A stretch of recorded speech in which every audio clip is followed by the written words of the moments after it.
ದೇಶದ ಶ್ರೀಮಂತ ಪಾಲಿಕೆ ಅಂತ ಕರೆಸಿಕೊಳ್ಳೋ ಮುಂಬೈನ ಲೋಕಲ್ ವಾರ್ನಲ್ಲಿ ಯಾರಿಗೆ ವಿಜಯ ಪತಾಕೆ ಸಿಕ್ಕಿದೆ? ಮುಂಬೈನಲ್ಲಿ ಮಹಾಯುತಿ ಮ್ಯಾಜಿಕ್ ಗೇಮ್ ಏನಾಗಿದೆ?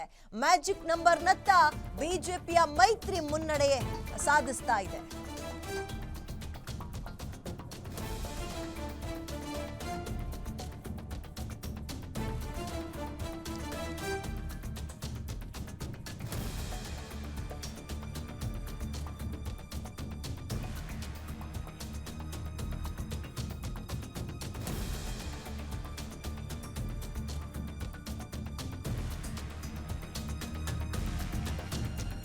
ಮುಂಬೈನಲ್ಲಿ ಮಹಾಯುತಿ ಮ್ಯಾಜಿಕ್ ಗೇಮ್ ಹೇಗಾಗಿದೆ ಅಂತ ನೋಡ್ತಾ ಹೋಗೋಣ. ಮ್ಯಾಜಿಕ್ ನಂಬರ್ನತ್ತ ಬಿಜೆಪಿ ಮೈತ್ರಿ ಮುನ್ನಡೆ ಸಾಧಿಸಿದೆ. ಬೃಹನ್ ಮುಂಬೈ ಮಹಾನಗರ ಪಾಲಿಕೆಯಲ್ಲಿ ಬಿಜೆಪಿ ದಿಗ್ವಿಜಯ ಸಾಧಿಸಿದ್ದು, ಬಿಜೆಪಿ ಜೊತೆಯಲ್ಲೇ ಶಿವಸೇನೆ ಶಿಂಧೆ ಬಣಕ್ಕೂ ಕೂಡ ಜನರ ಬೆಂಬಲ ಸಿಕ್ಕಿದೆ. ಮಹಾರಾಷ್ಟ್ರದ ಆಡಳಿತಾರೂಢ ಮಹಾಯುತಿ ಮೈತ್ರಿಕೂಟದ ಮೇಲುಗೈ ಸಾಧಿಸಿದ್ದು, ಉದ್ಧವ್ ಠಾಕ್ರೆ ಬಣಕ್ಕೆ ಸೊಪ್ಪು ಹಾಕಿಲ್ಲ ಮತದಾರರು. ಈ ಸಲ ಅಜಿತ್ ಪವಾರ್, ಶರದ್ ಪವಾರ್ ಒಂದಾದ್ರೂ ಮತದಾರರು ಯಾಕೋ ಅವ್ರ ಕೈ ಹಿಡಿದಿಲ್ಲ.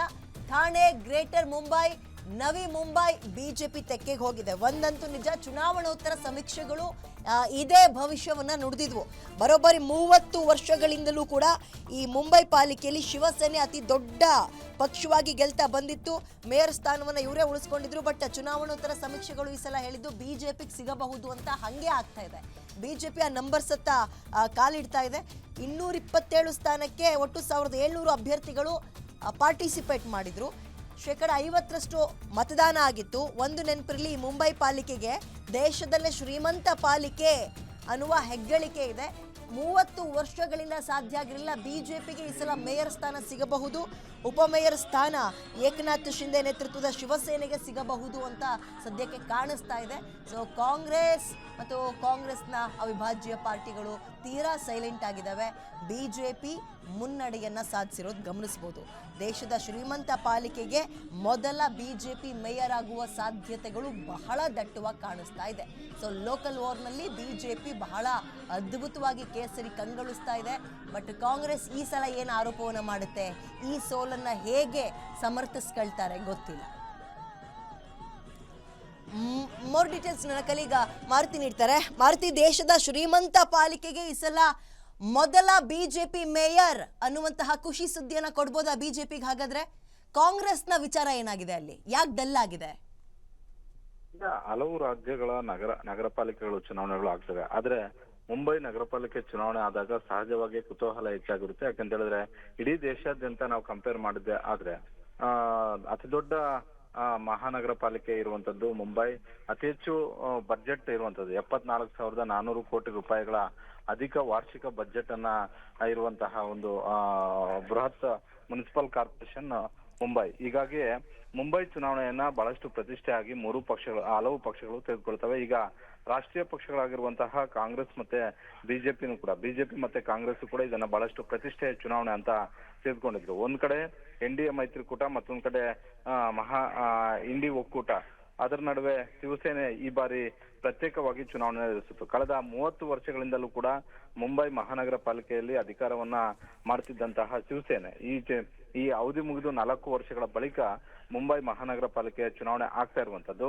ಹೀಗಾಗಿ ಈ ಚುನಾವಣೆಯಲ್ಲಿ ಶತಾಯಗತಾಯ ಮತ್ತೊಮ್ಮೆ ಅಧಿಕಾರವನ್ನ ಗಿಟ್ಟಿಸಿಕೊಳ್ಳಲೇಬೇಕು ಅನ್ನುವಂತಹ ಒಂದು ಲೆಕ್ಕಾಚಾರದಲ್ಲಿ ಶಿವಸೇನೆ ನಾಯಕರುಗಳು ಪ್ಲಾನ್ ಮಾಡಿದ್ದು ನಿಜ. ಆದ್ರೆ ಕಳೆದ 30 ವರ್ಷಗಳಿಂದಲೂ ಕೂಡ ಮುಂಬೈ ಕಾರ್ಪೊರೇಷನ್ ಅಧಿಕಾರವನ್ನ ಹಿಡಿಯೋದ್ರಲ್ಲಿ ಸಕ್ಸಸ್ ಆಗದೆ ಇದ್ದಂತಹ ಬಿಜೆಪಿ ಮತ್ತೆ ಮೈತ್ರಿ ಪಕ್ಷಗಳು ಈ ಬಾರಿ ಸರ್ಕಸ್ ಮಾಡಿ ಅದರ ಅಂತರಕ್ಕೆ ಹೋಗ್ತಾ ಇದೆ. ಅತಿ ಹೆಚ್ಚು ಸ್ಥಾನಗಳನ್ನ ಗೆದ್ದಿದ್ದಾವೆ. 118ರ ಗಡಿ ದಾಟುವಂತದ್ದು ಕೆಲಸ ಈಗಾಗಲೇ ಬಿಜೆಪಿ ಮತ್ತೆ ಮೈತ್ರಿ ಪಕ್ಷಗಳು ಮಾಡಿರೋದ್ರಿಂದ ಬಹುತೇಕ ಈ ಬಾರಿ ಬಿಜೆಪಿಯ ನೇತೃತ್ವದ ಪಾಲಿಕೆ ಬಿಜೆಪಿ ಕೈ ಸೇರೋದ್ರಲ್ಲಿ ಯಾವುದೇ ಅನುಮಾನವೂ ಕೂಡ ಇಲ್ಲ. ಅದೇ ರೀತಿ ಕಾಂಗ್ರೆಸ್ ಈ ಹಿಂದೆ ಗೆದ್ದಂತಹ ಸ್ಥಾನಗಳನ್ನು ಕೂಡ ಕಳ್ಕೊಂಡಿದೆ. ಜೊತೆಗೆ ಶಿವಸೇನೆ ಏನ್ ಲೆಕ್ಕಾಚಾರ ಹಾಕಿತ್ತು, ಮತ್ತೊಮ್ಮೆ ಅಧಿಕಾರವನ್ನ ಗಿಟ್ಟಿಸಿಕೊಳ್ಳಬೇಕು ಅಂತ ಹೇಳ್ಬಿಟ್ಟು ವಿರೋಧ ಪಕ್ಷದಲ್ಲಿ ಕೂರುವಷ್ಟು ಸ್ಥಾನಗಳನ್ನ ಗೆಲ್ಲೋದ್ರಲ್ಲಿ ಸಕ್ಸಸ್ ಆಗ್ತಾ ಇದೆ. ಈಗಾಗಲೇ 69 ಸ್ಥಾನಗಳಲ್ಲಿ ಮುನ್ನಡೆ ಇದೆ.